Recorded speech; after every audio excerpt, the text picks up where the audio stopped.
ఆయన ఒక రోజున కొంతమందితో కలిసి మాట్లాడుతూ వెడుతుంటే ఒక బొగడ చెట్టు ఉంది. బొగడ చెట్టు బాగా ఒత్తుగా ఉంటుంది కదా. బొగడ చెట్టు మీద తేనె పట్టు పెట్టినా, బొగడ చెట్టు మీద పావున్నా కనపడదు. ఎందుకంటే బాగా ఒత్తుగా ఉండి చీకటిగా ఉంటుంది బొగడ చెట్టు కొమ్మలు. కొత్త కాదు, గోశాలంతా బొగడ చెట్లు ఉన్నాయిగా. ఆ బొగడ చెట్టు కింద ఒక వేశ్య నిలబడింది.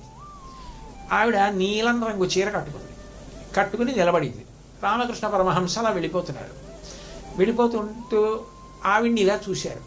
చూసేటప్పటికి ఆవిడ బొగడ చెట్టు కొమ్మ పట్టుకుని నిలబడింది విటుల కోసమని.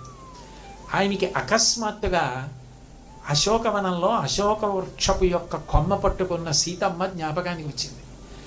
ఆయన అమ్మా అని అరుస్తూ వెళ్ళి ఆవిడ కాళ్ళు రెండు గట్టిగా పట్టుకుని పడిపోయి సమాధిలోకి వెళ్ళిపోయారు.